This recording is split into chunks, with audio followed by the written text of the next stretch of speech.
Hi, Carlos. How are you today? Hi, Katya Woods with the Philadelphia Tribune and I remember you. How's it going? good. Everything is great. Carlos, I will give it to you. You do not do dull. This season gives us, from the first glimpse, the ladies, the work life is going well, but the personal life, we still got to get these men together. So Yes.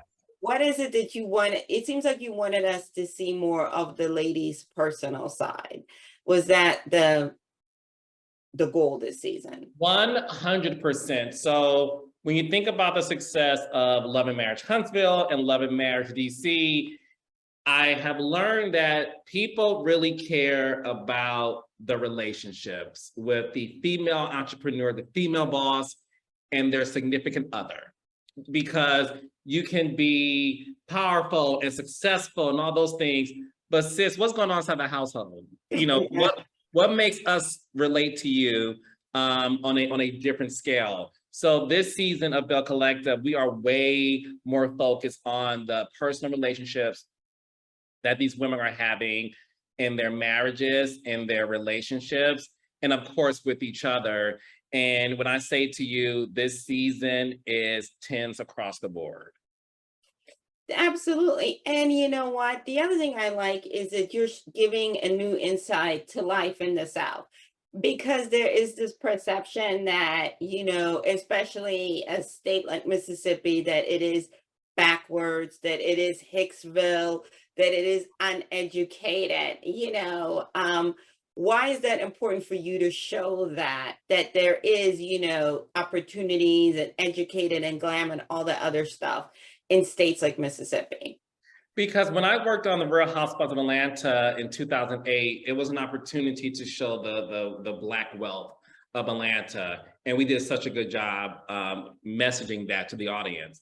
And I think a lot of people assume that if you're a Black person who made it, you live in Atlanta, which is not the case for everybody. So for me, I wanted to show the world that successful Black people, they sometimes don't leave their hometown. They stay and grow generational wealth within their community. We saw it in Huntsville, and now we're seeing it in Jackson.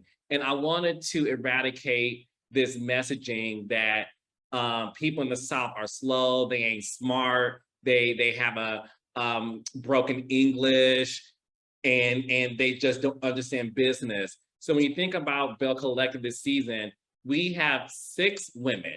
All of them are born and raised in Jackson, and they're all successful.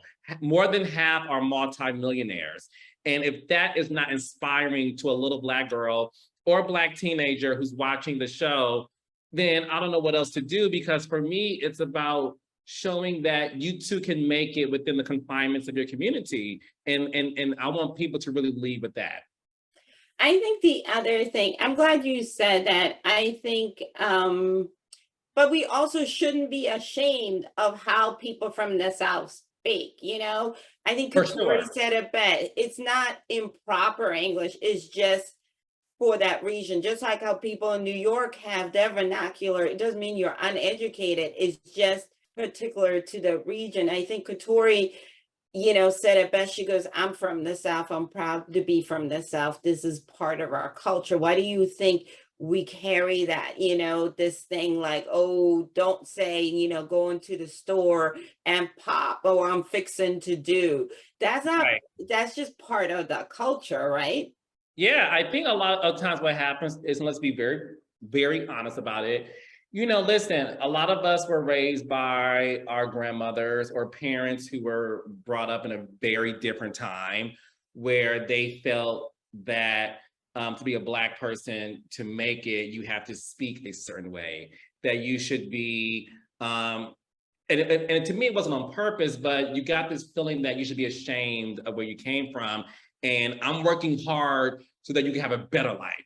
I'm making sure you get into these right schools so you can speak well and have a better life. The intention was of course there, but the hidden messaging in that is the fact that there's something wrong with me expressing myself based on my community or my culture. And when you watch P-Valley or Belle Collective, even Huntsville, their accents are strong, and we promote that even more. And again, it goes to show you that there's nothing wrong with having an accent. I'm from Detroit, Michigan. I'm from the Midwest. I have a little twang when I speak. People talk about my voice. I don't give a shit. Because it's me, it's who I am. And one thing I learned from Oprah Winfrey is I can do a better job at being myself than pretending to be someone else. Amen to that. Amen to that. And the other thing is, I like the fact that we're getting these shows from a Black perspective. I think too often, I feel like especially Black women are put on these shows to be a caricature. Do you know what I Mhm. mean? To be a stereotype. Was your goal also to be like, yes, there's conflict, but that's normal in life. But you want to show balance, that it's not just like, you know, conflict. It's also laughter, it's also Yeah. success and all that stuff. Was that your goal with these shows? 100% is the reason why I left the other shows and started my production company, Kingdom Reign Entertainment. I wanted to show the other side of things, and I wanted to show it through the lens of my experience being a Black person growing up in Detroit, Michigan. Because when I worked on other shows, it was this sort of caricature-ness that was happening. And I wasn't always agreeable to that. But one thing I've learned too through my mentors is to be an agent of change, you have to sometimes be the person to seek the change and to activate on it. So I could spend all day long complaining, girl, like, I don't like this, but I'll sit and make it happen, right? Because I wanted the paycheck every Friday. So for me to step out on faith and say, you know what? If I'm going to be somebody who wants change, I have to be the person to do it. And that's what I'm doing now with this production company. Well, Carlos, I want to thank you because I think, like a lot of people, we are like a little bit exhausted from the reality show, but I do think that it's important that we get more people that look like us behind the camera to help tell these other stories. And I think it's great that you're highlighting parts of the South that we don't always get to see, this type of lifestyle and these types of people. So I do appreciate you. And like I said, is you don't do dull. Thank you so much. Thank you so much for that. Good to see you again. Good to see you.